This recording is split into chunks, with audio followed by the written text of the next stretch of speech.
वट सावित्री सुहागिन महिलाओं के द्वारा अपने अखंड सौभाग्य के लिए किया जाता है। यह व्रत ज्येष्ठ माह के अमावस्या को मनाया जाता है। माना जाता है कि इसी दिन शनि भगवान का जन्म भी हुआ था। वट सावित्री व्रत में सुहागिन अपने पति की लंबी उम्र के लिए व्रत रखती हैं।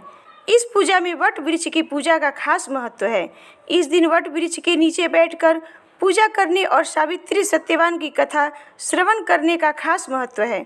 सुहागिन महिलाएं वट वृक्ष की परिक्रमा लगाकर उसमें कच्चा सूत बांधती हैं। इसके अलावा सूत एवं वट वृक्ष के पत्ते को गले और बालों में भी धारण करती हैं। मान्यता है कि इस व्रत को करने से पति की उम्र लंबी होती है।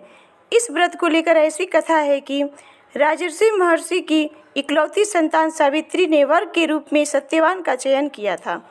जहां नारद मुनि के द्वारा बताया गया कि सत्यवान की आयु आधी है, बावजूद इसके सावित्री के द्वारा सत्यवान से शादी की गई और नियत समय पर सत्यवान जंगल में लकड़ी काटने के दौरान मृत्यु को प्राप्त हुए।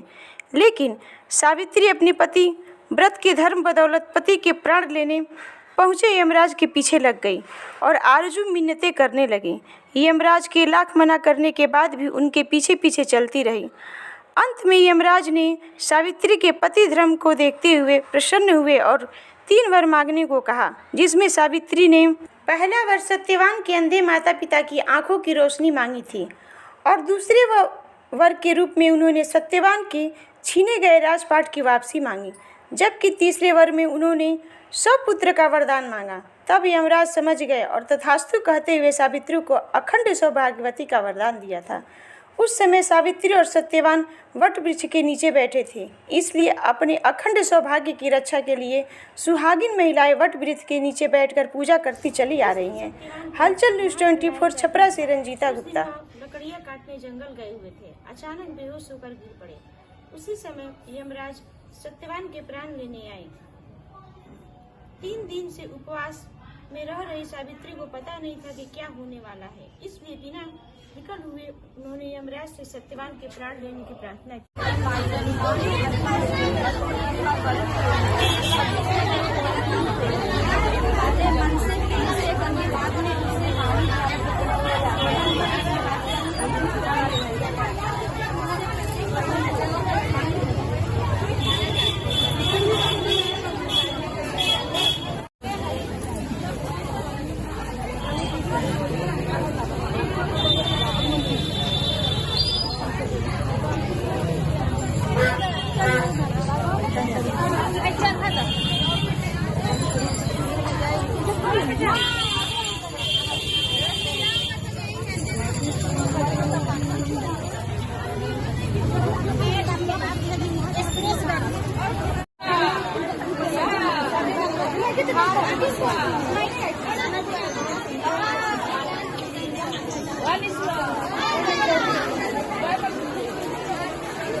Gracias.